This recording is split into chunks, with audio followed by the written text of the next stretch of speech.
I've built the jungle, I've built the office, and I've built the cave. And the Johnny Thunder stop motion series is coming along nicely. In this episode, I built the airport, one of the most important scenes in the film. I started how I usually do, with some white plates, adding white masonry bricks to the sides.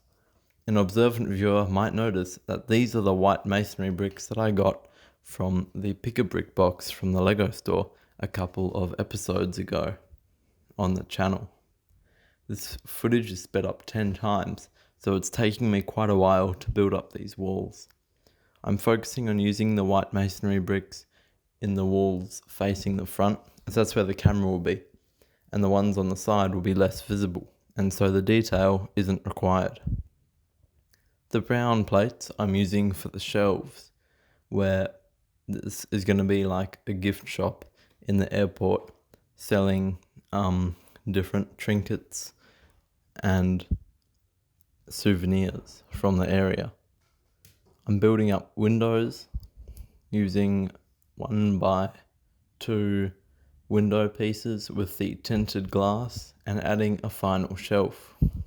Because I've added 3 shelves and each of them is 1 plate thick, they add up to a whole brick, meaning that they can connect onto the side wall without any added intricacies, using bricks straight over the top. I'm finishing up the walls, building them high enough so that the top won't be visible on camera and it will look like a whole build from the front. Here's another time-lapse angle I've gotten. Let me know if you think this is better or worse than the other one. But you can see the whole process from start to finish of how I build up the walls for this build.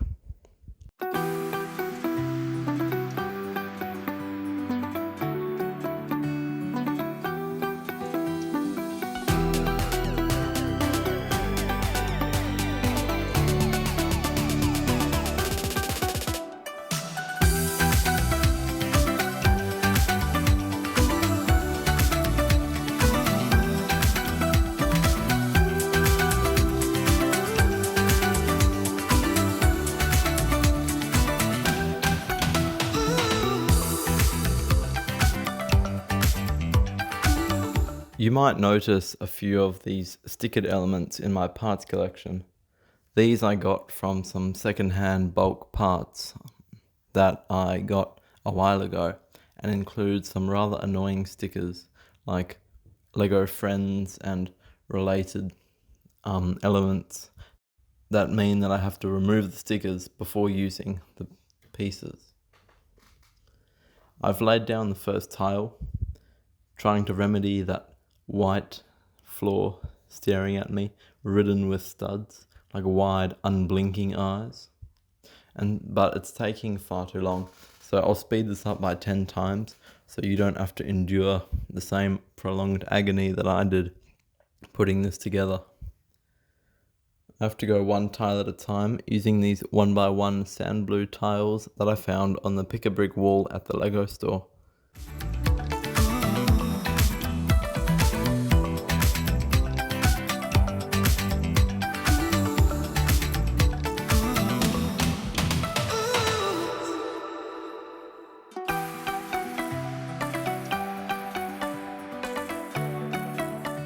As you can see, this unconnected plate slides in quite satisfyingly, but we'll have to fix that at the end because it's quite unsturdy, as the floor is only one row of plates thick. I got into the zone, as they say, building up the tiles, and my hand ended up building an S, perhaps for subscribe. What a strange coincidence. Anyhow, most of the time I only build with 1 layer of plates and put tiles on top to hold it together, but using 1x1 tiles, that doesn't work. Here's just a reminder of how slow it was for me during this process, but luckily the magic of editing makes it speed past. As I'm approaching the finish, I had to reach under that ledge to put the ones under the shelf, straining my fingers and making me wonder why Lego is not considered a real sport when it's more physical than a lot of other ones I can think of, such as, you know what, I won't answer that, otherwise fans of that sport are gonna go in the comment section and take it out on the channel.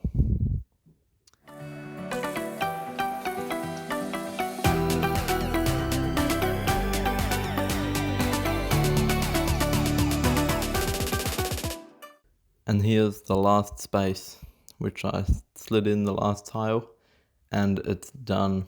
Although my tiles aren't all particularly straight or pressed down, it's always nice to finish a section of the build. I had to take off the walls and use a plate to push in the gaps, pressing down the tiles. For some reason, this reminded me of one of those monkeys getting ants out of a log by pushing sticks into it.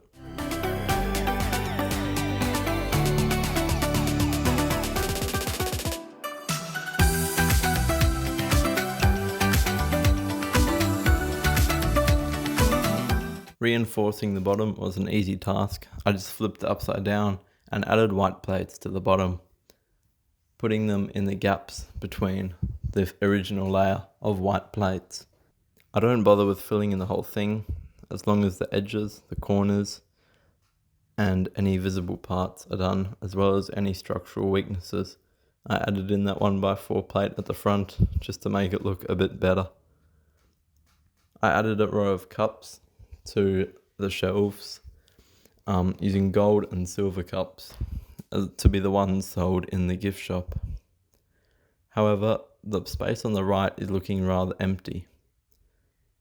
On a side note, I think this shot of the cups and this one too looks quite good. Perhaps that's something I'll use in the final stop motion animation. I added in a potted plant in a barrel and a sand green couch. As you can see, it looks quite good, especially when I put the jungle behind it, visible through the window. Originally, I was intending on building a micro-scale airport runway to put in the background, but I'm quite a fan of this jungle. And also, when I move the camera around, it matches up what it should look like in real life.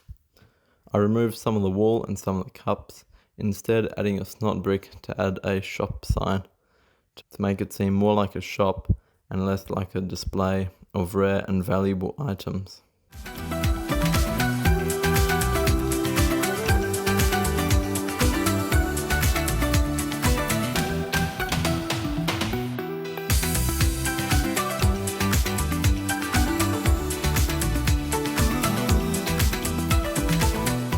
This is the build from last episode, animated, and I wasn't quite happy with it, despite what I said last week.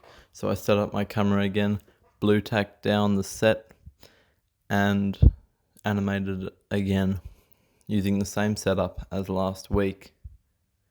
I animated it at a higher frame rate and it looks much smoother this time. We can see a side-by-side comparison to last week's build.